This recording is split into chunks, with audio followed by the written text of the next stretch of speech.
This is a HeadGum podcast.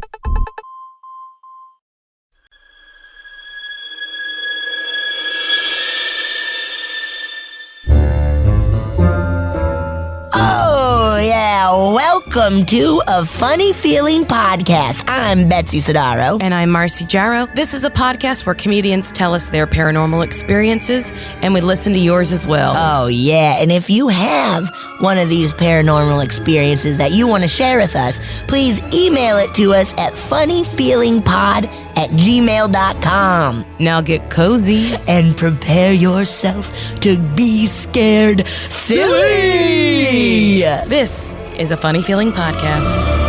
Woo. Hey, Betsy. Hey, Marcy. Look, I always say I'm pretty excited about the guest, but I'm very excited because we have double trouble. Double trouble, dude. No, it's not the Olsen twins. Oh, God. We get that a lot. We've been trying to get the Olsen twins. They're not having it. I keep sending cartons and cartons of cigarettes to all their homes. They What you accept got to the do cigarettes, is stop but not the sending them. invite.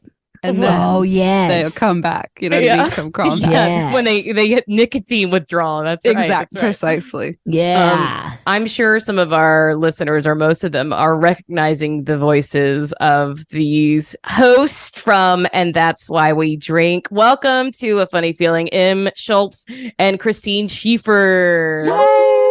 I'm Thank so you. amped. I cannot believe I didn't know about your show because, as I said, when we first logged on, I'm a big fan of both of yours. And Marcy coached me in my improv days back in the day, including a singing course that I thought nobody would ever have to hear about. Yeah, that was Here buried we in are.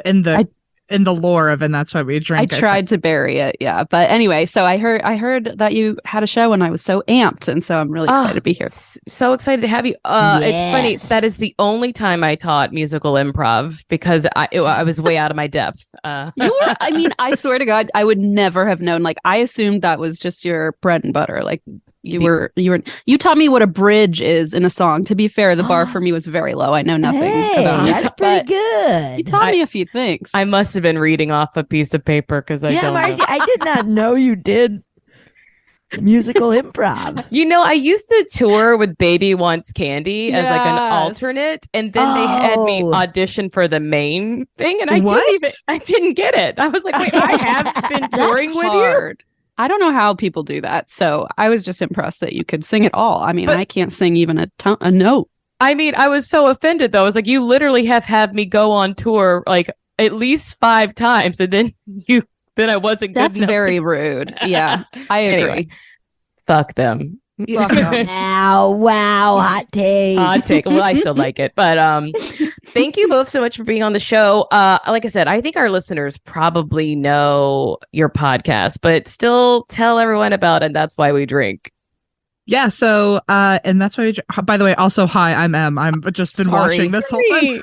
Sorry. No, I've just been watching the two of you reunite, and I have a tendency to interrupt, so I was actively trying to keep my mouth shut. You did a really good job.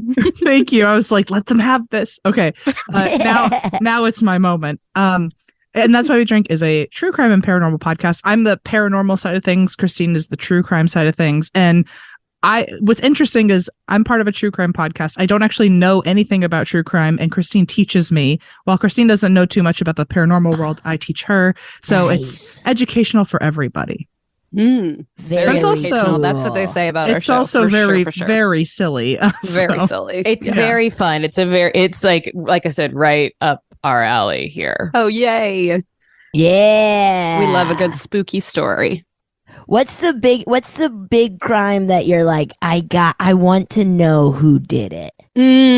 Like, what's your John be Benet honest, Ramsey? Even though we that's know one it's of them. Burke. Well, yeah, I guess.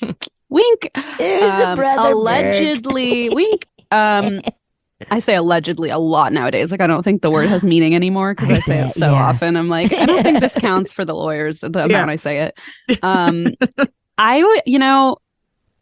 It's so cliche, but I guess Zodiac, just because there are so many like theories of different serial killers that people think could also be the Zodiac. And I'm like, okay, if there's 15 people that are convinced, the people are convinced are also the Zodiac. Like maybe one of them is it. I don't know.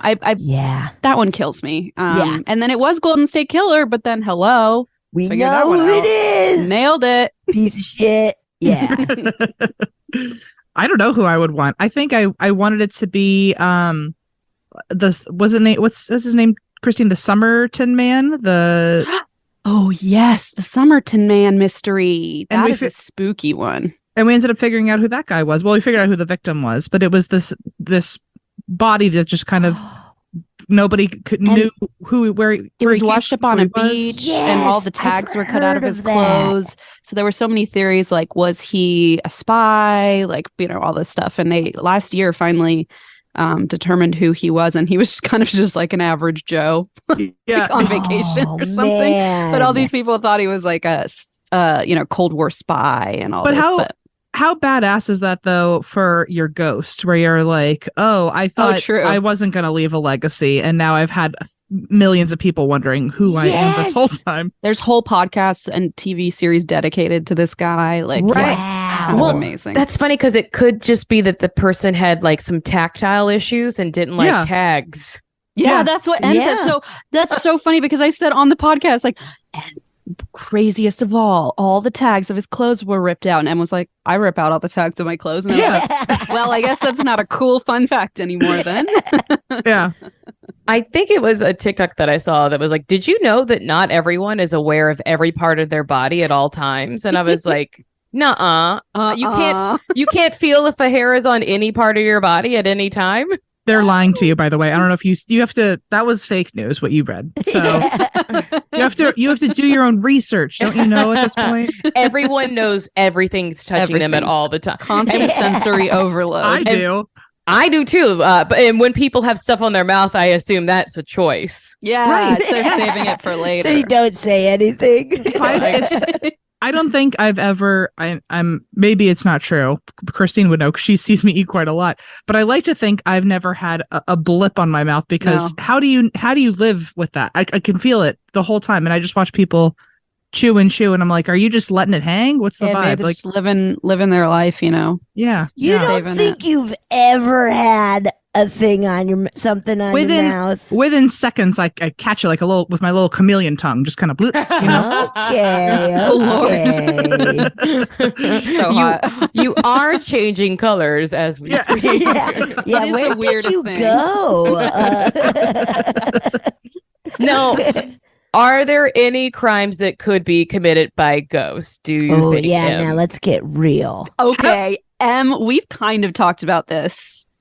Have we? Yes, okay, but only like once or twice, and it lives in my brain forever, Oh, as most great. as most things that are unimportant do. But we talked about there was a story where you were telling, I don't know if it was a listener story, but I'm sure you guys have heard plenty of stories where like items will get moved, you know, right. and you'll wake up and they're in a really weird spot, or they'll disappear Yeah. for a few days. And one time we were talking about like a construction site where the tools kept getting moved around, and at one point a hammer like flew across the room, and Em and I started this conversation, you know, what if somebody had been standing there? Does that mean like can the ghost throw the hammer and kill you? Would somebody walk in and be like, oh, there was just an accident and a hammer fell and killed this guy? Or Well, and so I don't know how many murders have actually been by ghosts, which sounds outrageous, but you know.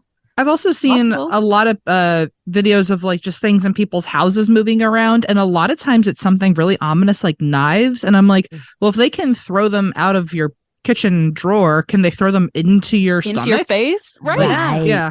And so Or is that like terrifies a law, like a universal law they can't do Like a it, you know what I paranormal mean? law of like Yeah, you like you cannot can't throw a kill 'em. knife into somebody's chest. But Just you're- next to it. Just next to it. I will next say to it. most laws, though, only deter people Wait. who are already law abiding. Great That's point. great point. Yeah, I don't think True. like Lucifer would possess somebody and then not stab them. And then you follow know? the law. Yeah, that's true. And this is my mom's theory all along, because I was like, I'm not scared of ghosts. They can't hurt you. And she's like, how do you know? That's exactly it. That's the thought we had, Whoa. because we were like, oh, a ghost has never killed somebody. And it's like, or I mean, have don't they? know. Have you know? have you ever seen a scary movie where the ghost is the main character? They can definitely hurt you. Like, you know, like They drag you out of bed. Well, I don't know if that's actually real, if that can happen in real life. I'm very lucky to say that's never happened to me.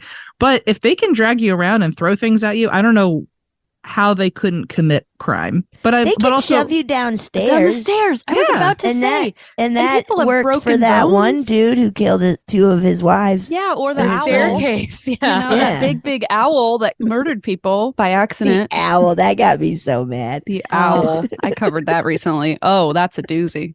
The owl theory is great, though. Well, I mean, we're already in it, but I'm going to ask you both, what, if anything, do you believe about the paranormal? And I'm going to shoot to M first because I believe that you are already in this. So I'm constantly just thinking about it, like a radar. So my thought on the paranormal, which I don't know how, I have no idea what's accurate and what's not, but my mom always grew up teaching me what she called her bubble theory. I love this theory, by the way. I've glommed onto it. So my mom, we're both, I think Christine and I, as well as my mom and I, we're both big believers in reincarnation. Cool. And my mom thinks that ghosts are just all the people in your like social bubble that you picked out before you got here waiting for you so you can all reincarnate again together. Whoa. Nice. I love that. It's like Because That's like very nice. it's like comforting. It explains why, like, because I do feel my grandfather's passed, my grandma's passed, and I'm like, well, you know, I feel them around, but how come I've never felt like my great grandma? Would I even know it was her? Would I just think it's a random creepy ghost in the corner? Like, true. And my mom thinks, oh, they already probably passed on with their bubble, and so that's why you haven't felt them. So it's only ever a couple generations ahead of you that you can sense, at least that I can sense. Right. Whoa. And that That's some trippy. could just be in a location, and that's why people have haunted locations, maybe, or Yeah, so there's the blueprint theory, which is that there are some ghosts, I don't know how they get picked to get stuck in a house versus being able to go wherever they want.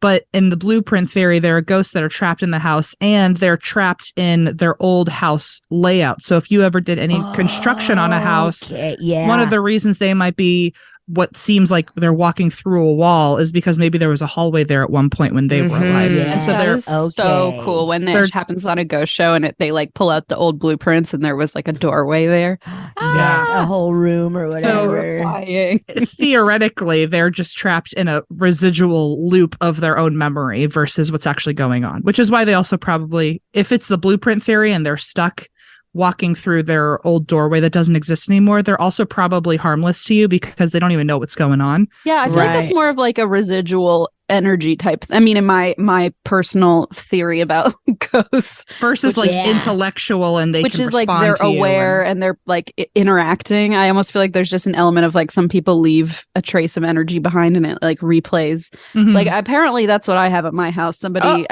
I had a meeting or not meeting, I guess, but an appointment with like a medium, and we were talking and she just kind of started to look over my shoulder and I was like, what? And they were like, do you hear anything like in this back, whatever's behind you? Is there like a long, dark hallway? And I was like, yes, it's actually the one spot in the house my husband will not go into at night. And I'm like, he's the biggest skeptic of all time, but he's like, I just don't like that part of the house at night. And I'm like, And this psychic medium was like, yeah, I'm getting the sense, like, don't be alarmed or anything. It's nothing bad or sinister, but there's a guy who, lived here in the 30s in this house because of course I moved back to the Midwest, so my house is now like a bajillion years old, guaranteed haunted. Haunted. And he apparently, the way that they described it was like he just comes home, takes off his shoes, sits down, like just kind of replays his like coming home from work all day.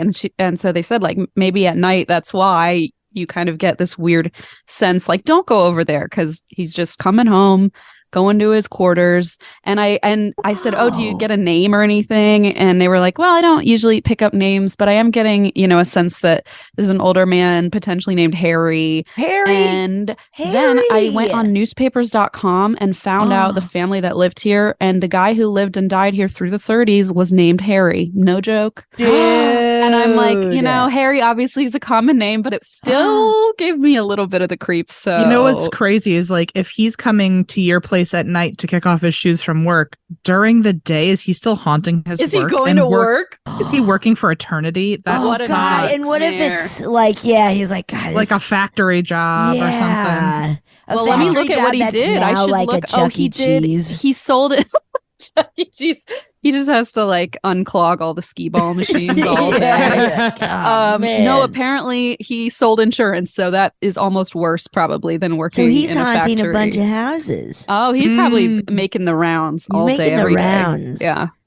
Somebody's getting their doorbell rung. We've spoke to him we have some like paranormal equipment that we've used in the past. That we just carry around in our pockets like lunatics. What? Yes. What kinds? Oh, lots, every kind. Lots. We one that we used was dowsing rods, which if you they're supposed to kind of draw you towards certain energy. And I was in Christine's basement, which she's always said felt particularly creepy. And I just whipped them out and started asking Harry a bunch of questions, and these rods in my hand that are very hard to manipulate. I couldn't maneuver them myself. They were just swinging everywhere whenever I would ask a yes or no question. I'd say, if it's yes, can you split them apart? If it's no, can you cross them? And we were just getting back and forth yes or no questions. And has the audacity to ask, do you like Christine living in your house? And I'm like, why the F would you even open that can of worms? I was about to fly home, so. Yes. And I was like, thank Christ, Em, you're done with the dowsing rods. We're not asking any more questions. You know, they say never ask a question that you don't want to hear no to. Exactly, Em. Oh, there you go. I thought, to be fair, Christine wasn't listening, and I was about to head home across the country that day, so I just wanted to know for myself. That's all. You just wanted to start some shit. Yeah. Em always, if you want to know something about Em, it's that Em always wants to start some shit. Yeah. I am a little bit of a ghost. I'm a pot stirrer, yeah. You are a pot stirrer for sure. Wow. Well, so Christine, then I assume that you also believe in the paranormal. Yeah, imagine if I was like, it's all bullshit and I'm a skeptic. No, trust me, we have plenty of guests who will tell us a story and then be like, but I don't believe it. You know, I think that's the wildest part. And my theory always is like, my thought about this is, if even one of the like tens of thousands of stories people have told, if even one is true, then like something paranormal is going on, right? Like, if even one unexplained thing, even if 99% of them are all BS and we just don't understand, we misread something or somebody made it up, even if 1% of those are true, like that's is proof, right? That's my favorite belief of Christine's, like the way you're my favorite phrasing that you do, because it gives me so much hope that there really are ghosts out there. I stole it from Jim Harold, by the way. Oh, okay. He said it once and I was like, oh my God, that's so true. But when I lived in LA, I immediately hopped on board the whole like woo-woo train, you know, like crystals. Yeah. Like I took Reiki courses. I took Akashic record reading. Like I did like all of it. I have all my little certifications. Yes. And so I was like way deep in it. I love this stuff. And I've recently been researching, which I haven't even really talked to Em about. I guess it hasn't come up, but I've been researching every like 6 months. I'm like, I have a new passion, and we're both Geminis, so like the passion only lasts like 2 months and then we move on. I'm a Gemini too. You are. Yeah. Do you also have astrological ADHD? I feel like if you're a Gemini, by proxy, you maybe have some ADHD tendencies where you just are so passionate about something, and like 30 days later, you're like, why the fuck did I care about that? And you just drop everything you ever were involved and with. You just move on. Oh yeah, especially as a kid. I was like super. Anything, I would go to like the Renaissance Festival and be like, okay, I have to like, this is I have to learn how to juggle. I have to learn how to do those like little sticks. The ribbon? Yes, like, and I would teach I learned all that stuff and like how to ride a unicycle, and then it was like literally, all right, I'm on. Oh wow, the World Cup's happening now. I have to be a professional soccer player. Yeah, soccer rules. Here's my connection. That's my sister sign because I'm a Sagittarius. Ooh. And I'm a Gemini moon. Oh, there you go. Emotionally, that's how I am. Good luck. My condolences. Okay. Yeah, my condolences as well. And Sagittarius, like rising and sun. So that means that I just say all the shit while I'm feeling moody. Girl, that's a tough one. Yeah, Wow. Mad that's tough. respect. That's Mad tough. I respect. recently had that come back to bite me. Had an instance. Don't you love that? Yeah, where Oh, you're no. like, can I just explain this as Ugh. my I don't know if the person that I'm seeing believes in astrology, but there's a really great explanation. But this for is the really the clearest way for you to understand what I'm going through. Christine and I are both dating. Dating. Christine's married with a baby too. Yeah, same difference. A skeptic. I've been with the same skeptic for 6 years, and so the two of them must just. We say often they must be in their own like let's get out of here group text together, just Like an SOS. because I'll come home after hanging out with Christine and I just say the most woo-woo jargon to my poor girlfriend who's like, I can't stand this any longer. And she's like, I just want to watch Degrassi. And you're like, Yeah. no, I have a lot. I have a lot to discuss about where the moon is right now. yeah. Anyway, Wait. my recent Yeah, Christine, passion. what are you Yes. into right now? My Oh, recent God. passion Uh-oh. is the everyone's so nervous. Is No, it? it's the okay. There's it's multifactorial, as my husband who works in medicine always says. So the concept of what happens not just when you die, but like between lives and kind of like what Oh. that process is like of like learning. And again, I don't know how far deep into all this you guys are, but I believe we kind of our souls like come back and try to grow and learn over lifetimes. And so I've been reading a lot of books and on like hypnoregressions that doctors have done on or like psychiatrists have done, and to talk to people to like try and get a glimpse into what happens like between lives, which I think is so What? fascinating because it's sort of like a life evaluation, and you kind of go and determine like what did you succeed at, like what were your weak points, what should we work on, like how can you like defending your life. yeah, like, yes, exactly. Like kind of trying to defend your life and then kind of the selection process. And it kind of ties into that bubble theory because what most people have said is that there are souls that kind of come back and you kind of meet back up there, wherever there is. And you kind of reestablish relationships for another life to like test each other. So say like, you know, in this life, you were romantic Whoa. partners and you were always feuding. You know, maybe in this life, that's the lesson you need to learn. So you change the relationship dynamic. And so it's really fascinating. I don't know. I tried to tell my mom about it the other day and she was like, I don't know what you're saying. So I was just sorry, I didn't mean to interrupt you, but no, go ahead. in classic form. But I was just talking with my girlfriend about this. We just celebrated 6 years, and on our anniversary, all I did was scream at her about how we didn't know each other in a past life, and she just kind of took it. Oh, that's romantic. Well, we got into, because she's very skeptical, but she's also very curious about how different our brains are. She was asking like, we kind of got into the topic of like, oh, I feel like everyone in this life I've known before except you. I feel like you're a new relationship this time around. And the way I explained it to her was like, I think whatever the in between is of like this world and the next world, I don't know if it's a heaven or a liminal whatever, in that little lobby, I just consider it a lobby where we're waiting to get evaluated for the next life. I feel like I met her like at the nail salon or something, and we were just kind of gabbing while we were waiting for our evaluation. That's the most M thing ever. You just And like then- picked up a friend on and the then way. Went And then on your way. And then I went into my evaluation, and You like dragged obviously her with you. I still had my separators in. I was like, oh well, it was nice meeting you. Bye. And so I got into my evaluation, and now whoever was like, you know, what lives do you want to come back with you? What dynamic are they? And I was like, that bitch over there seemed real cool. Let's hang out with her. A misconnection then. Yeah. Wait. so- But you know what's so wild, Em, which I know. Ooh, you just gave me kind of goose cam. That's what we What? call goosebumps. It's a long story. Which is I'm the one who met Allison.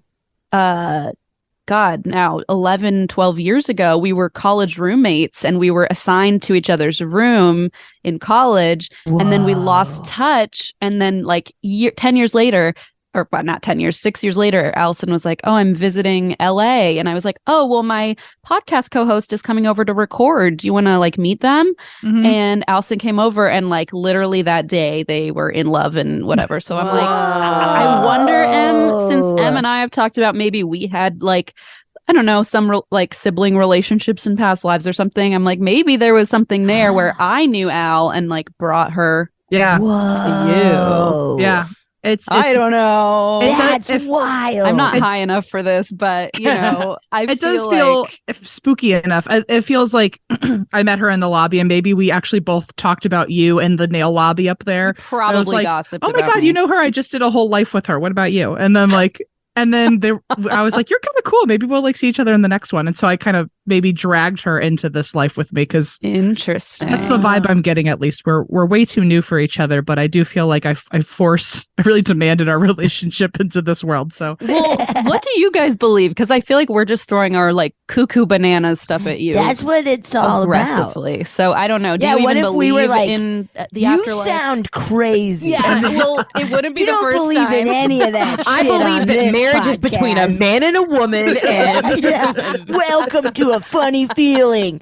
We're pieces of shit. Sponsored by Joe Rogan. Oh, Yeah. yeah, I believe that there's no way we could ever know any of the things. Like, think how little we know about science and what we do with it and how far we can go with knowing so little. So and I also believe that there's so many ways it could be happening. So to think that there's one specific way that life, like as far as we know as humans, or even on this earth, that like, you know, we're like a carbon-based species. Like this planet's uninhabitable because of carbon. It's like, well, what if they don't need carbon? Exactly. Right. It's a self-centered way to look at things. Yeah. So in that way, it's like, what if something doesn't even need to be alive to exist? You know, like, and totally. We can't even understand what that might mean, but I'm very open to a lot of things and extremely sure that we have connections with people, past lives or not, or that like there is like a tether to us that like from miles and miles away, you can kind of give people energy and stuff, or even know exactly what people are feeling.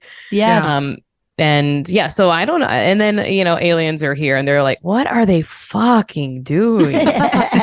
Like, I'm just like, you know, you do you, but I promise I won't say a bad thing. I won't hurt you. Just leave me alone. Aliens are like me watching The Real Housewives, where I'm like, well, I like some and I hate some, but I'm not like gonna DM any of them. Yeah, I'll stay out of it. Yeah, right. I'm here for all of it, but I don't need to get involved. But that's about as far. I'm watching. I'm not. And Betsy, what about you? Yeah, kind of just like, who knows what's going on. It's fun to think that it all is happening. You know? Yeah. It's so much more exciting to live in a world where you're like, there's so many mysteries, you know? And there's so many moments in life where it's like, wait, that can't be a coincidence. Yes. Or, you know, where it's like, that's just, there's something up.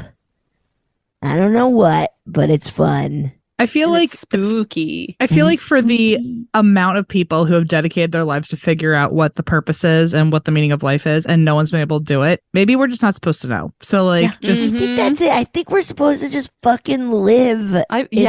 Live. I bet our brains couldn't even comprehend it. You know what I mean? Well, when people come up with the idea that like we are here on Earth to learn how to love ourselves and each other, they're like, well, that can't be enough, right? Yeah, where it is like, trust me, that's a lot. Like, there's got to be something tied to late stage capitalism, right? Like that. The only way this possibly makes any sense. Power struggles, maybe. You know, I wonder too if maybe like if there's a higher power. I don't even know if I believe in that or not. But if there is, like, what if we were just like an accidental like like he was doing an art project and we're just like the spilled over paint. Like he's not even thinking of, he's just like, whatever. He's like, just let him veg, let him vibe. But everyone thinks there's like all these rules and strict and like, but we're not even being paid attention to for all we know. You know, it's just not in a depressing way, but it's like, oh, maybe like things can be toned down. It's not that big of a deal. Maybe we just have a good time and be good while we're here, whatever that means. We're the roaches inside the walls. It's yes. It feels like that sometimes. It does feel like that, doesn't it? Wait, Marcy, I want to know, because I've heard Betsy's ghost story on Jim Harold's show. Marcy, do you have any ghost stories? Oh my God. Yeah. Marcy has more than I've only had one. I remember, was it the one you shared on campfire, Jim Harold's campfire? Yeah. Where you were like traveling to a cabin or a yeah.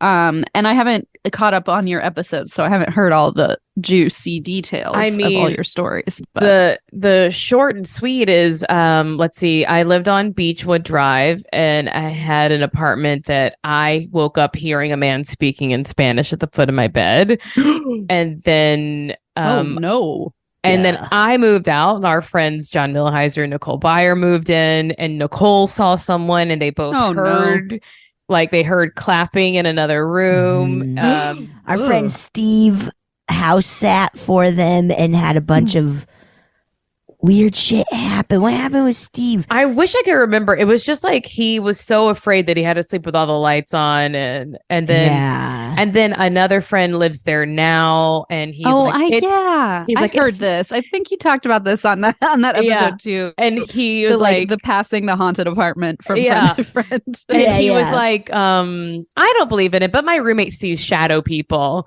and then. And then we talked to our friend Adela Levine on her podcast, House Medium. And she was like, she's a medium. And she was like, yeah, that guy's no good.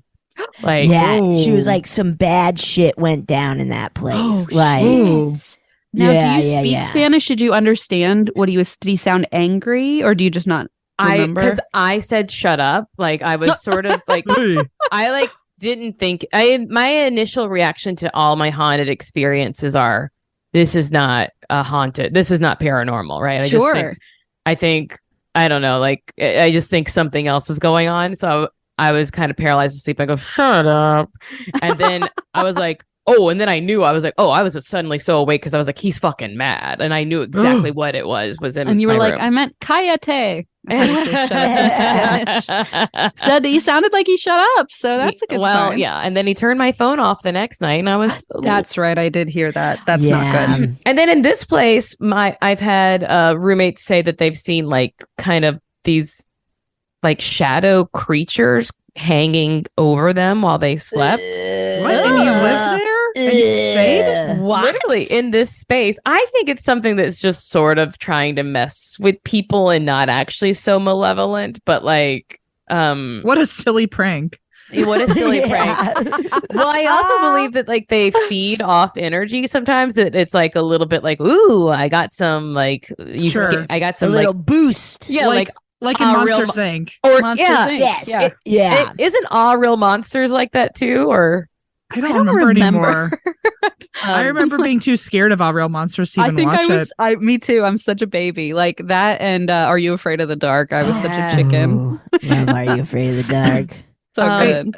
But no, it sounds a lot like Monsters Inc. Like they just want to collect your adrenaline or your screams or something. Yeah. You know? To power them, powering the city. Absolutely. But yeah, I if I start thinking about it, and then I had some in college too, like I could just go on, and that's why I love hearing other people's stories. It's so fun. We could do this all day, I swear. It's the most fun. It's the most fun.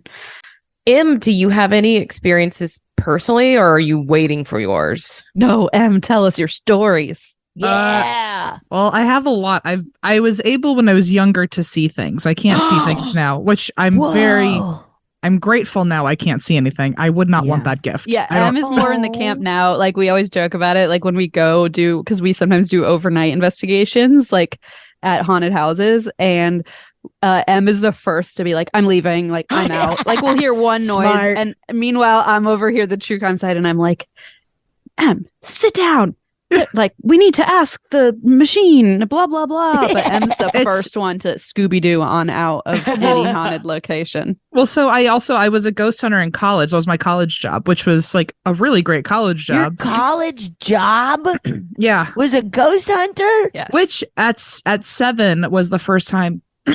At 7 is when I first saw a ghost. And I remember the next day telling my mom, I'm going to grow up and be a Ghostbuster. And then it just kind of happened that. And then she laughed. And now look at us laughing. And now you're laughing at her. But as face, Mom. But who would think as a ghost hunter, I would be like the first one to like, I have, before I was a ghost hunter, I did ghost tours. And if something happened, I would just leave all of our customers in the house. I'd leave. And yeah, Em was not into it actually happening. So I think you're probably glad that the seeing the ghost has since disappeared. Has gone away. But my first one, I could sense things before this. But the first time I saw a ghost, I was 7. And it was my grandfather, who he had passed away a week before. And I wasn't particularly close with him, but I knew like my grandpa died, and it was like I was supposed to be experiencing some sort of feeling about it. And I remember waking up at night, and I heard someone walking in the hallway, which woke me up. And my bed was positioned in a way where I could look straight down the hallway with the door open. So I could see a fully black shadow of a man walking towards me. And one of the things that I believe in the paranormal world is that if they don't want to scare you, they have the ability to just like shut that off in you, because you would think a 7-year-old seeing a strange man walking in the hallway would freak me out. I felt nothing. I just went, like, okay. Calm. And a total calm. And so I just went back to sleep. I heard something again. And now the shadow was leaning on the doorway, staring at me. And I still felt nothing scary. I closed my eyes again. It's almost like they wanted me in a twilight state so I wouldn't critically think like what's going on. Or like wake your mom up or something. Yeah. Yeah. It was almost like, and kids are more drawn to this stuff anyway, because they still have their imagination. They haven't been told what's real and right, what's right and wrong. And so I think I was just more open to it than anyone else in the house. And I opened my eyes again, and he was sitting on my bed. And he was sitting on my bed like a grandpa, like his hand was on his knee. He was kind of leaning and looking at me. Oh. And I just remember knowing, I couldn't see it, but it was a total black shadow. But I knew with confidence it was my grandpa.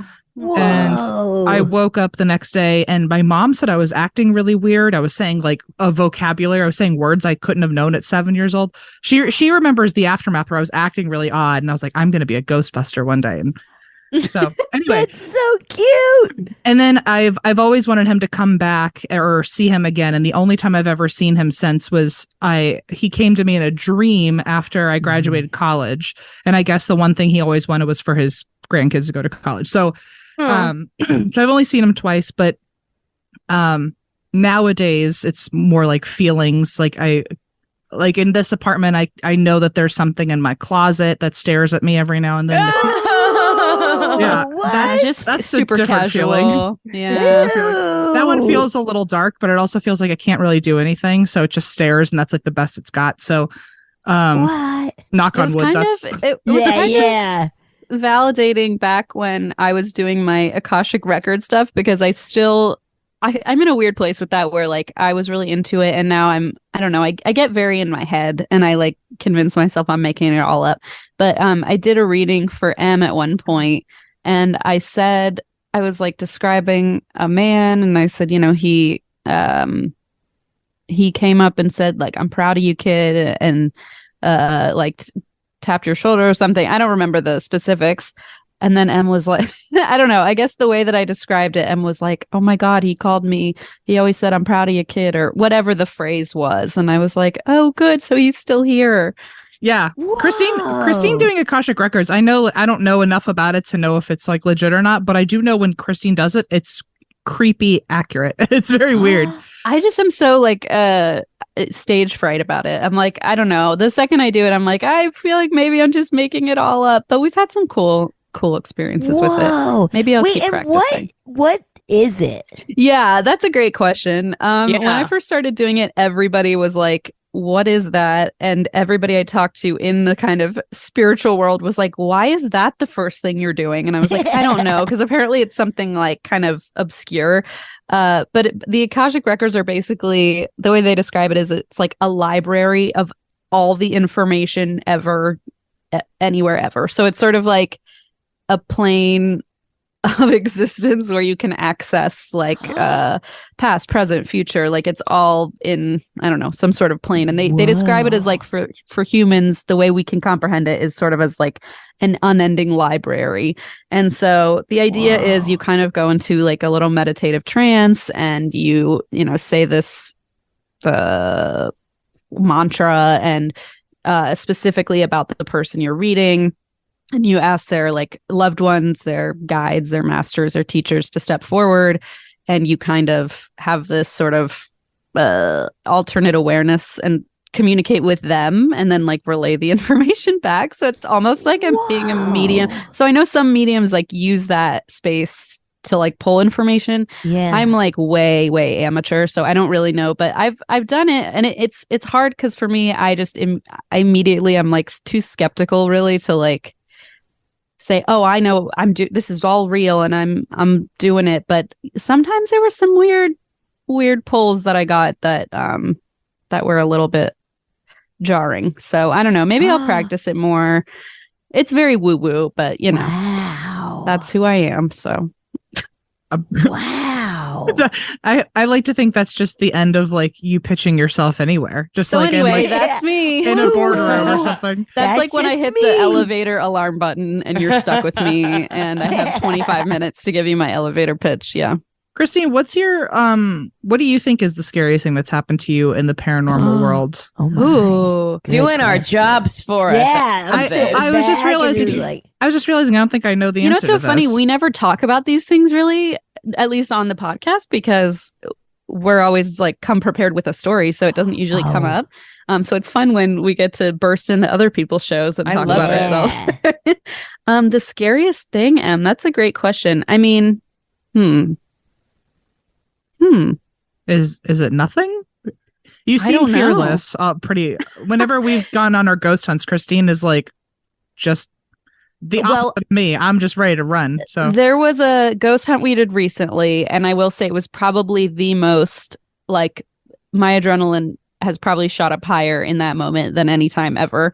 I was sitting on a stage in this place we were investigating, and our tour guide had said, oh, you know, people have found luck by sitting here and like meditating and inviting the spirits to come forward and like interact with you. And sounds so like I was a trap. Literally everybody afterward was like, what were you thinking? Because I sat there and I went, I invite you to like touch my back and come communicate with me. Like, what was I thinking? I don't know. I would have never, by the way. It was so stupid. Em left the room, left the building, left the floor. And so I'm sitting there and I'm just like totally zen and I'm really focusing or not focusing. And I start hearing this like creaking sound and I'm like, okay. And I'm still trying to focus. And then all of a sudden, I swear to God, and we have video of this, the loudest slam you could ever have possibly heard. And like jumped out of my skin, and this like right across the room on the wall, there was this massive like old timey poster. It used to be like a vaudeville stage, and so there's this massive old timey poster, and it had just like somehow lifted up off the nails and like launched itself on the ground and slammed. What? And we like picked it up, and it was like a description of the guy who used to run the theater and like his name and like an article about him, but it was this giant wooden thing. And I'm not kidding. Oh, we also have footage of M downstairs hearing it and like not coming to my rescue. So getting on an airplane and flying away. Booking my tickets. Yeah. Anyway, so that was probably the most like jarring in the moment, and especially because we got it on video, it was so like okay, good. I'm not crazy. Also, This thing no flew off offense, the wall. but very bad ghost busting. Sure. Yeah. 7-year-old me didn't know what I was talking Em's the about. first to be to fair. admit it. Em's the first to admit it. Because now I don't bust any ghosts. It's more like I bust into their house and then piss them off and then get really paranoid about how I'm like overstaying my And then welcome. apologize over and over again. Yeah. Well, So throwing it back to what you asked a good question. What is the scariest thing? Like you, as someone who was seeing stuff, was it something Great you point. saw or? It's funny how I didn't see this coming. Because your grandpa wasn't scary, which I think is so cool. Because I feel like there's so many times where people see obviously someone in their room speaking a different language, like, and that's terrifying. But the fact that like a man was in your room and you were like, oh, it's just my grandpa and I feel safe. Yeah, and you felt okay. Yeah. Also, I've literally never asked a question that I don't have like a talking point on. Yeah, I get it. We're the same way. I had one moment where I didn't have like social anxiety to like prepare for my turn, but it's back now. Don't worry. Good. So the scariest thing, so I feel like one of the running themes that's happened in the spooky end of my life is I feel like I have a lot of ghosts that are just kind of lingering and they don't like me, but neither of us can do anything about it. I don't like that. And so like I think that's a self-esteem issue more than a ghost issue. Actually just my insecurities. You need to onto me. purge some of your friend circle. You know what I mean? They're Well, toxic. So growing up, my mom still lives in the same house I did as a kid, and there was always something in that room that did not like me. From the day we moved in, I remember like we didn't even have furniture yet, and just sleeping on the floor in there to get used to my new room. I was like 4 years old, and I felt something just in my face staring at me while I was trying to sleep. Ew! And he was there every day until I went to college. And now when I go home, I come into my room and I'm like, I know this is like mainly your space now. I have to sleep here. Just give me like 3 days. Then They you have can to have like the room set again. boundaries just to share a room. Yeah. Wait, can you tell the story of a similar one of when your stepmom tried to help? That's where we're going. Yeah. Whoa. So it was always really scary at my mom's house. At my dad's house, my stepmom is Wiccan, and she's been practicing for 40 years. Before it was cool. And so the hipster Wiccan. So she whenever I would go to his house, I knew that people had died in the house, and I knew that people had died on the property of the house.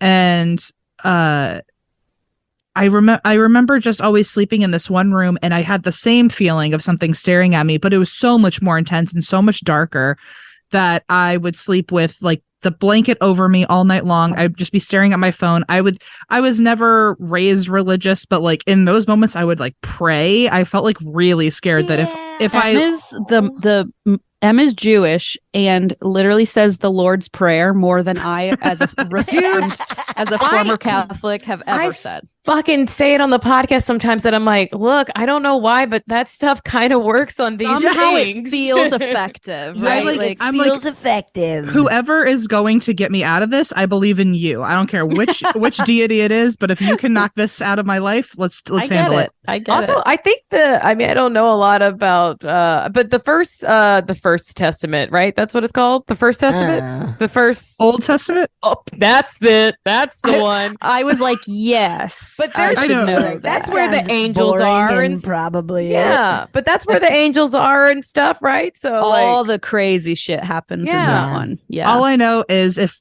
what gets the ghosts away is me saying I believe in Jesus in this moment, then I guess I believe in Jesus in this moment. But so I remember just lying there being petrified. Like it made me miss my mom's house ghost, because at least he wasn't that threatening.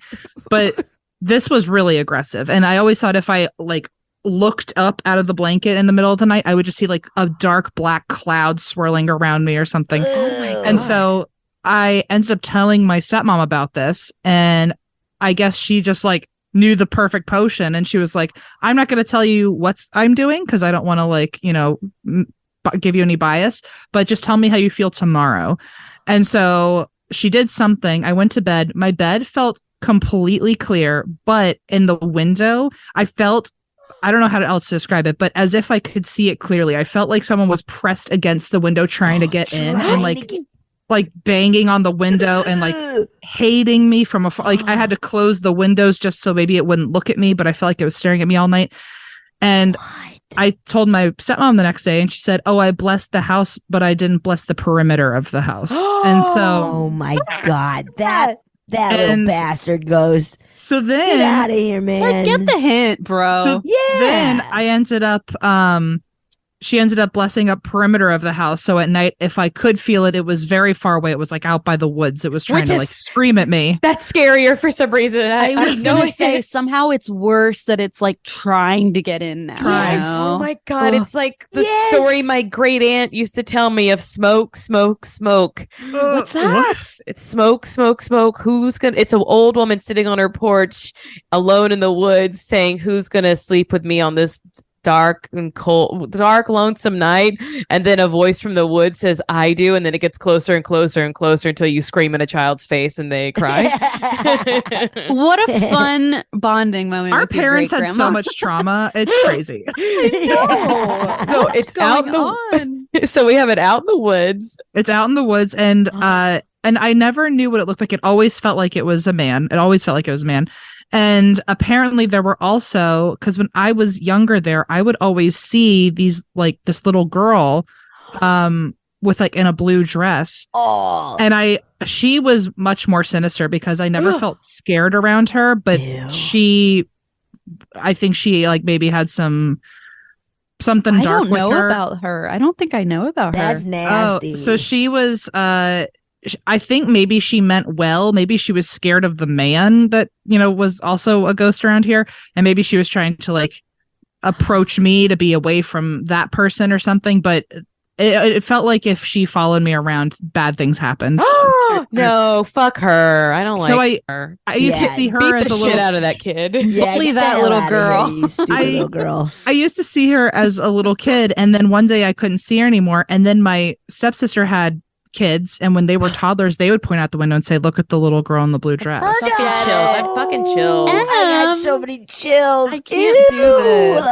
And so it was all very creepy. Apparently, when I got to college, one of my friends who could see things said that a little girl in a blue dress would follow me every now and then. And the devil, like some really dark stuff happened. Yeah, the devil in the blue dress. That is what that is. Yeah, that is a little devil girl. That's a sinister, because sometimes they like to appear as little kids. That's right. Yeah. And M taught me that like they can be like all innocent, but they're trying to lure you in so you're vulnerable.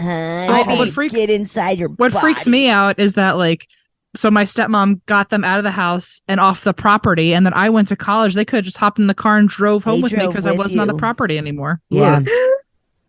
Also, look, you think about the worst people I've ever encountered are ones who seem nice at first. And it's like really nice. So Great. No, I told you I say some fucked up shit. Trust me. But it's so like a little girl presenting as something like so innocent. Mm-hmm. Right. No. There was one little girl ghost that I had to deal with a lot when I did ghost tours in Yorktown, and she was a great time. I loved her, and she was See, that goes to show there's something wrong with this other girl. If the one girl is like fun and sweet and innocent, and you want nothing to do with the other one, the other girl and I, we really bonded. We both loved cookies. So that'll do it. And that's not everyone. That's rare. That is super rare. It's rare to find someone with the same dessert interests. Especially a child. You never have a child. You're like, what are the odds? You like cookies and cartoons and puppies. How did you learn that she loved cookies? She died in the 1700s. It was a house in Yorktown, and the house was now a kitchen or a restaurant, and we had a bunch of different equipment that either they were lights and machines, and we would use them a lot as yes or no questions. So if the answer is yes, can you make that machine go off? If the answer is no, don't do anything. So we got a lot of our information from that, and I think she was 11. She had a 14-year-old brother. We never figured out her name, but she seemed really drawn to like grandparent figures. And so when we would go on a tour, if I was leading this tour and I saw that one of the people coming in that night was kind of an older man, I would ask him to ask the questions because we usually got the most readings that way. And one day he was trying to bond with I said, like, hey, there's a little girl. If you can just act like you're talking to your granddaughter or something, that'd be great. And he was like, oh, well, you know, I love cookies. Do you like cookies? And all of the machines freaked out. Was the one to bring up the cookies. That's so cute. And he said something like, oh, well, this place is a restaurant. There's a kitchen in the back. When no one's looking, do you ever sneak a taste of things? You ever lick out of the bowl? And the machines went off, which freaks me out that ghosts are licking our food, by the way. Yeah, I didn't know ghosts could try our food. Don't they have typhoid back then and stuff? I mean, that's what I'm saying. This little kid is nasty for sure. We have not even thought about ghost viruses, have we? I can't. If I think about ghost viruses, I'm done for. We're done. I already have that issue in the real world. But Betsy also has a legitimate issue with that, like, but pre-pandemic. I'm working on it. We're doing fine. But so my favorite part of the story is then when he said, like, oh, I bet there's some cookies down there right now. You could go, you know, give them a couple tastes. There's no one down there right now. The restaurant's closed. All of us heard a little girl giggle. And then we heard footsteps across the room, and like it felt like high heel or, you know, thick shoes. We heard them walk across the wall, and then we saw the door like move as if something walked through it, and then heard steps going down towards the kitchen as if she went. And then we didn't get any more like lights going off or any machines going off for the rest of the night. She was eating her cookies downstairs. Wow. Yeah. That's incredible. Okay, but question. Do you feel like she could actually enjoy the cookies in her spiritual plane? She's been trying for like 300 years. I know, but I'm worried, like I'm sad, like it would be so sad if like she's like cookies and then she like can't eat them. Like I hope she's able to eat them. Melon. Yeah. Yeah, it's kind of like in the movie Casper when they're eating and like the food just falls out of their body. Well, I will say this. Have you ever smelled a phantom scent or remember? Oh, this is the fucked up thing that I learned recently, that you can imagine what everything tastes like. So if you look in the background of my Zoom, you can see my curtains, right? Mm-hmm. Imagine putting your tongue on my curtain. I saw this on TikTok. Do you know what it tastes like? Can you feel? Yeah. You can feel the texture, can't you? I saw this on TikTok, and it took me 3 days to recover. So thank you for bringing this back to me. So this is a first for me. Did it work though? Can you imagine? It did, and now I have heartburn, which is weird. Okay, but you always have heartburn. It's a linen blend, so I could see that the flax. The flax, yes. Oh my god, it's so creepy that your tongue. You can imagine what your tongue would feel like on literally any object. So of course she could taste it, right? You know what? Yeah. You just comforted me. I did not think we would get to the bottom of this, but especially because you make a great point. The last house we investigated together, I spent about 45 minutes trying to describe to ghosts what every type of food is that they have missed out on since they died. Did you mention Taco Bell? I mentioned burritos. You mentioned tacos. Okay. Yeah. Okay. We were in San Diego, so we felt like, they should know taco. Like, there's plenty of tacos. But Tex-Mex, they needed help with Tex-Mex, so yeah. Tex-Mex is a new one, yeah, for sure. We mentioned burritos. We mentioned pizza. I kept talking about how a lot of food these days it starts as a circle, and then you just kind of put stuff in it, and then based on how you eat it is folded or this is what ghost hunting is like with M. You'll be in like a room like having a really scary encounter, and then you'll walk in the other room and M goes, so you start with a circle made of bread. All right. Are you with me? Okay. Next step, you get some tomato. And Christine this whole time has said, why are you doing that? Don't you think that like because my thought is if I'm missing out on some food that is delicious and was invented after I died, I'd like someone to report back to me on like what the scoop is. But Christine has said, but aren't you making them like upset because they can't try it? But you've just confirmed that they can. But now I feel better because I'm like, because at first I thought like, what if they're just going to get more and more mad? Like, well, I can't eat a loco, whatever the fuck, Taco Bell, Doritos Loco taco. So stop telling me how delicious it is because I can't eat it because I'm dead. But now what you're saying, maybe they can. Yeah. So now on your next investigation, you got to order the food you talk We got to about. bring it with us. Bring it. That they can then We're going to dip their expense nasty so fingers much. in it. Ew, they're ghost fingers with They're all this. disgusting ghost fingers. It's Would like they Santa and like seeing if like he left a bite of cookie on the plate the next day, you know? Yeah. Yeah. Yeah. But maybe like there's just like in a haunted house, just a bite of a Doritos Locos Tacos But it's missing. me that ate it. Just instead of the Yeah. parents eating it, it's just Christine goes in every now and then and has a few bites just to Oh make my sure. God. Leaving a taco out for Santa is such a funny idea. With a margarita. And doesn't he Oh. deserve that more than just like a whole lot of dairy, you know? I feel like Yes. it's got to be more Santa enjoyable. would be so stoked to have Taco Bell. That's right. I'm going I- to do that next time. I was gonna say, you Yeah. have a kid for Christmas, you can just leave Taco That's Bell the new out, tradition. and then me, aka Santa, will show up and eat all of it and then leave. And that's Fantastic. If that's what it Yeah. takes, Yeah. go I'll for leave it. a present in the toilet. Stupid. Oh, stupid. Stupid. This is so fun. I wish this were a 4-hour episode, but I know. Damn it.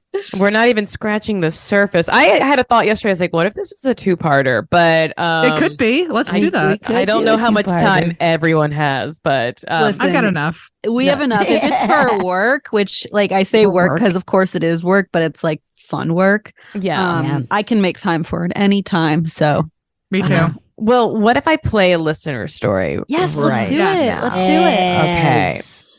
Buckle up. Oh my Buckled. God. Betsy and Marcy, long time, first time.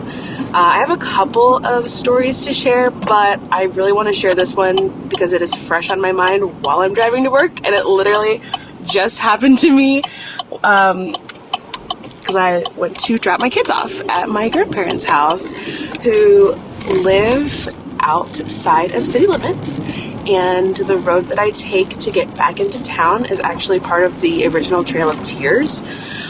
So I've always kind of felt really spooky driving that little stretch of road. And this morning I was driving, jamming out to my music. It is 6:41 in the morning in October, so it's nice and dark outside still. And very clearly I can see what looks like eyes and catch my headlights, and it looked like it could have been an animal, and so I slow down, I throw my brights on so that I can, obviously not hit an animal and cause a potential accident this morning. So I'm slowing down, and the closer that I get, the eyes just disappear. They're just gone. They're just fucking gone. And I drove through whatever it was. I don't know. So yeah, that literally just happened, and I had to share while it was fresh on my mind because I smoked a lot of weed and I didn't want a chance for getting. So hope you ladies have an awesome day. Bye. Oh. I'd like to request an update after the weed has been smoked. Let's Yeah. tell the story again because I just want to hear like both versions. Yeah. Okay. Phantom stuff on the road is not cool because it like it's so dangerous, and you feel like you're going to hit something or a person. Like you hear about Yeah. people in the road, and people think they've hit like a child or a person. Mhm. They call the police, and it's like, oh no, that happens all the time. It's just a ghost. I'm like, Ugh. oh my Lord, like that's traumatizing. Yeah, we recently we did a bunch of listener stories about like truck drivers and what they see. yeah. Like it's just the creepiest stuff is out on the road. Well, And- and they're being What- haunted because they're all like serial killers. So Oh, fair point. karma wise, yeah. Wow, that's creepy. I want to know if they were like out her side window or her front window. Like, Well, did she see them in the woods or did she see? sounded like front. Like Yeah. Front, She right? drove 'Cause- through it, right? Yeah. She said I had to slow down as I approached it. like Ugh. her, and the headlights caught the eyes. Right. Ugh, Forget Oh, it. Boy. No. get it. That's my go-to. I don't want to deal Just with this forget anymore. it. Yeah. This is why I stay inside. Man. What do you guys think? Do you think it was a something spooky, like a ghost, or I mean, maybe I've definitely cryptid. seen a thing that was inexplicable. The little smoke creature that I described as like something that looked like canine-esque, but made of black smoke. And my friend who is with me, who is not a silly, crazy person, described it as a cross between a crow and a raccoon, but also made of smoke. What? We both saw it differently, but we both saw it like kind of lope across the road in front of us at Joshua Tree. Ooh.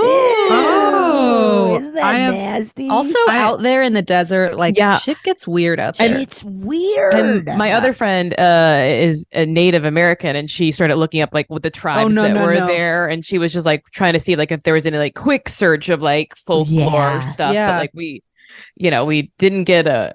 We're just like, well, we don't know what it was. One of my friend who can see things, who would see the little girl with the blue dress on, her and her sister both have seen a pig that was made of smoke run by. It was like a little pig run by, and it was as their aunt in the next room was like conjuring something. Oh, conjuring. And they heard tapping. Sorry, girls. I was just doing a little conjuring in here. Did they heard tapping on the pig door. Run by. Has anyone seen a smoky pig?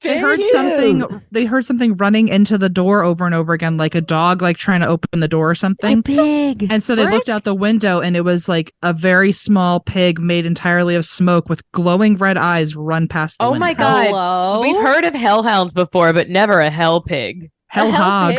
Yeah. Hell hog. All right, we got it. TM. Yeah. What if that was a hell hog on the road? Could have been. I don't know. Hell hog. I think it must have been. Like the way that wendigos are sometimes described as almost like with antlers and stuff, like a deer, but like standing upright. Like they have like the wrong features. Oh. Yeah. Nasty. You guys, this stuff is so spooky. I'm so glad people have podcasts where we can talk about it all day. I know. Yeah, it's so fun. Thank God. Oh, it's so fun. I mean, there's no end to the ridiculous creatures that could be out there. Like the ocean could be full of ghosts. It is full of ghosts. Be. It has to be. There's one fish that haunts them all. There has to be. Yes. There's one fish that haunts them all. It's filled with human ghosts, fish ghosts, whale ghosts. There's no way. It's whale ghosts. Oh no. Megalodons and what? Yeah, all the ancient things, and some might still be alive. Oh, I don't know. I don't know if I believe that. Listen, I like how that's less believable than like the ghost of a megalodon being down there. There's absolutely a ghost of a whale. I don't know if an ancient creature is still alive. Okay, here's why I think it could be, Betsy. I'm just going to throw it out there because the things that have killed stuff on land would be like lack of sunlight or lack of oxygen or lack of food supplies. And I don't know that fully applied to the oceans in the same way. That's right. That there could be a higher chance of survival of these species that maybe already inhabited the deep. Yes. Okay. There we go. Do you think Holy that shit. like the ghosts of like the Titanic are still down there dancing around and eating fancy dinner, or you think they've come up and are haunting people on land? Because I wonder how ghosts human ghosts in the water work. Do they stay there? Maybe. Like is Ocean Gate? Are they still driving it around with a little video controller? Their little submarine. Yeah, are they just? This is such a good idea, you guys. Are they haunted by someone having to take a dump in the bucket because they got coffee before? Right, exactly. They were told We told you to plan it earlier, man. And they told them not to, and they went and got coffee. What are you thinking? Whoa, I don't know. All of it, possibly, right? Yeah, because there's a part of me where it's like, I bet some have been like, well, I gotta go find my or something. Like I gotta go. So, and then I think some are like, hey, if we're kind of in this blueprint, having fun, like we were. I guess it depends. Like maybe the first class passengers were like, we were having a fine time on this boat. Let's just like keep our whining and dining. I don't know. Because for some reason in my mind, ghosts, I know it makes the most sense that if there can be ghosts on land, there have to be ghosts at sea, but it's hard for me to grasp my head around, including the fact that must mean there's also ghosts in the air, like someone who died in a plane or a bird. Oh God, now you're really screwing with my head. They're everywhere. Ghosts that freaks me out. I know that is. Whoa, wonderful. Yeah. Thanks, Thanks for yeah. that. Thanks a lot. Sorry. Next time you're in a plane, just know you could be slicing through a ghost that's just stuck in the sky. You know. Oh no. Oh. I think it could be based more on psychological stuff, like where are you stuck? Mm-hmm. You know, like Yes, at the moment something happened. like you died. I think Totally. for a lot of people, the most traumatic moment of their lives could be their death, but for some people, that might be the best moment. Right. You know, No, 100%. sadly.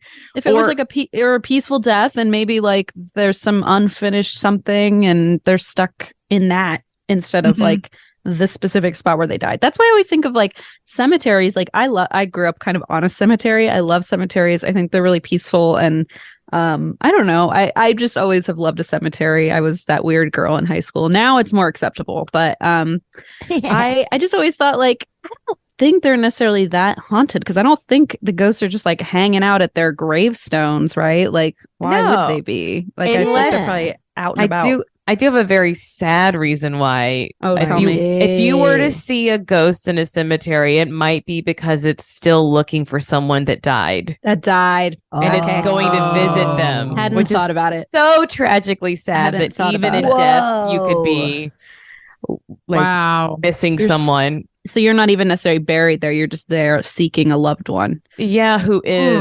That's deep.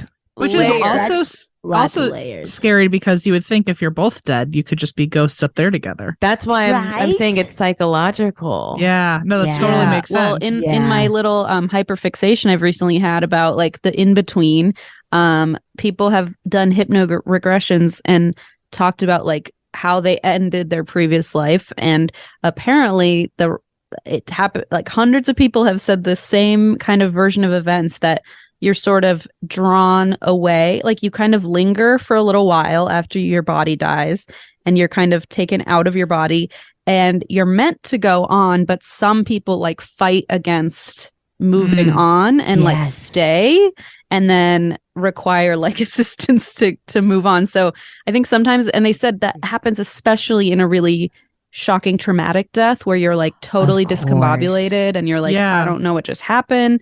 That sometimes you're more likely to be kind of like flustered and not like exit this plane. Yeah, that So I makes don't know. total sense.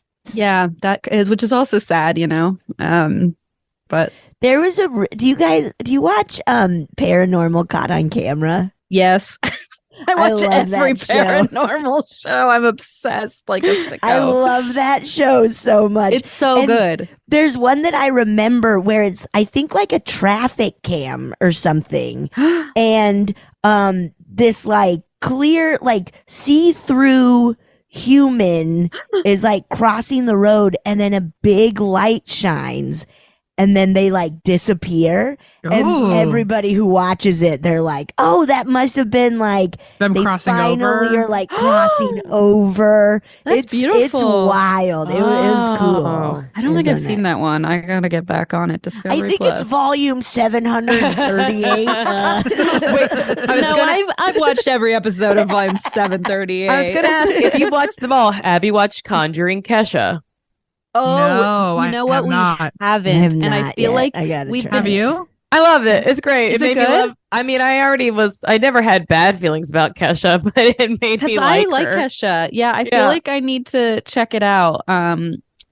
I'm gonna do that. I'm gonna write that down. I feel like the Yeah. first episode is with Whitney Cummings, and she immediately is like, I don't really believe in this stuff. And before they walk into the place they're supposed to be ghost hunting, she's like, something grabbed me. And like, it's just so It's always immediate. that way. It's That's always so that way. But funny. it's so funny because there's no build up to it. It happens like in the first like 30 seconds. She's like, what the fuck? And it's just, it made me laugh. I gotta check that out. Gotta check out Conjuring Kesha.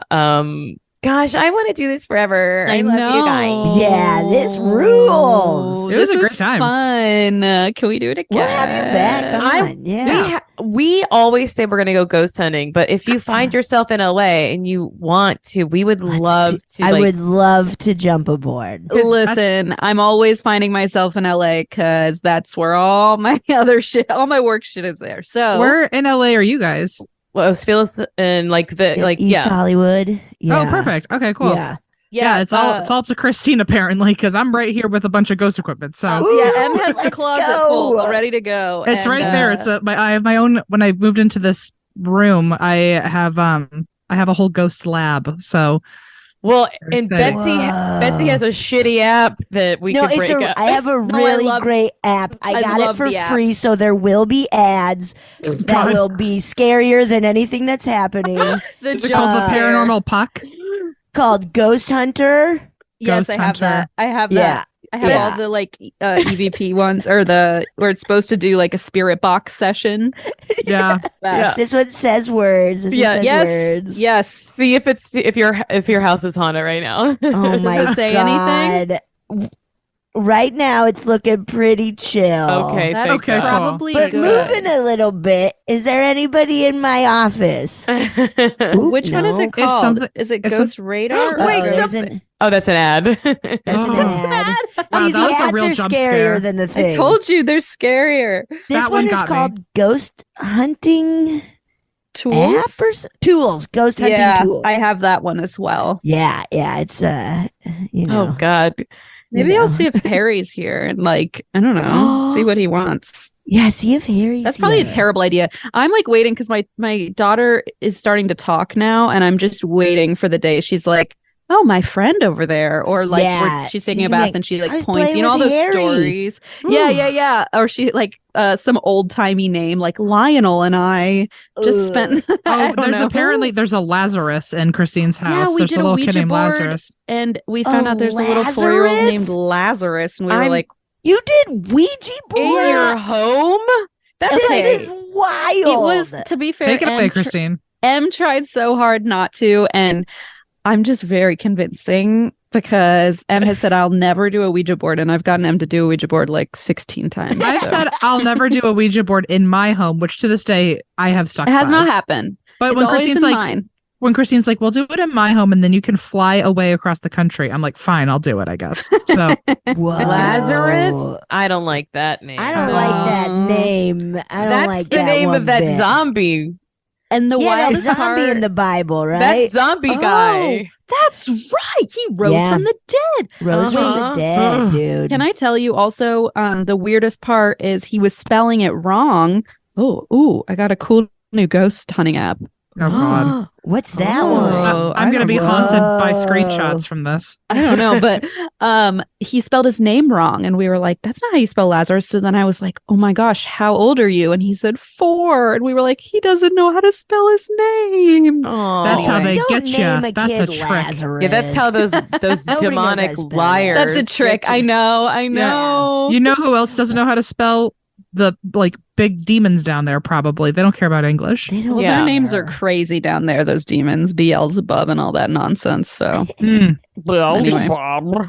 You're saying a lot of demonic names for someone who's just sitting up there by yourself. what am I doing? I'm home alone, playing with my little ghost. Get out the apps. Ouija board. This is what's wrong with me. You know what? If you just spill a drop of blood on the ghost app, it might work a little I think better. it'll and then work my way phone is better. like liquid damage. I'm like, oh no.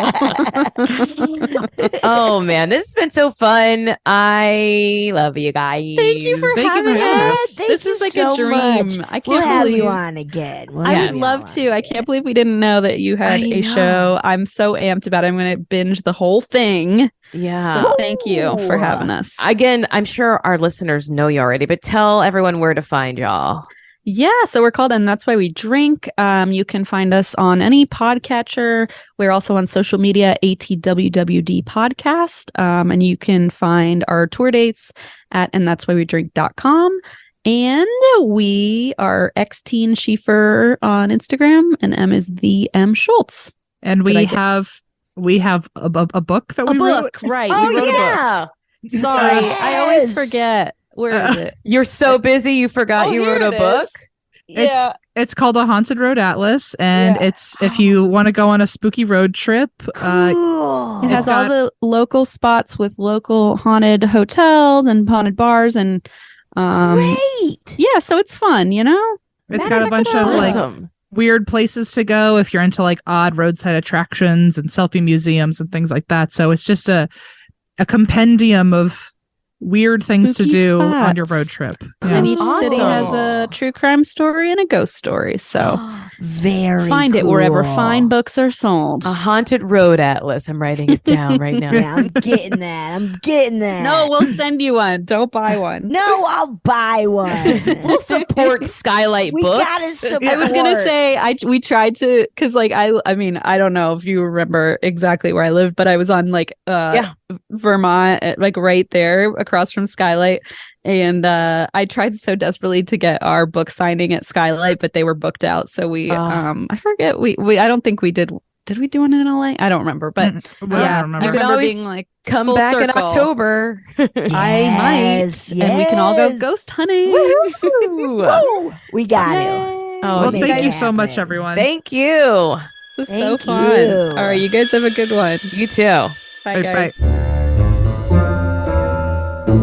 Oh, yeah. Thank you so much for listening to A Funny Feeling. If you have a paranormal experience that you would like to share, please send us a voice memo, or you can email us just a letter at funnyfeelingpod@gmail.com. I'm Marcy. I'm Betsy, and don't shit your pants.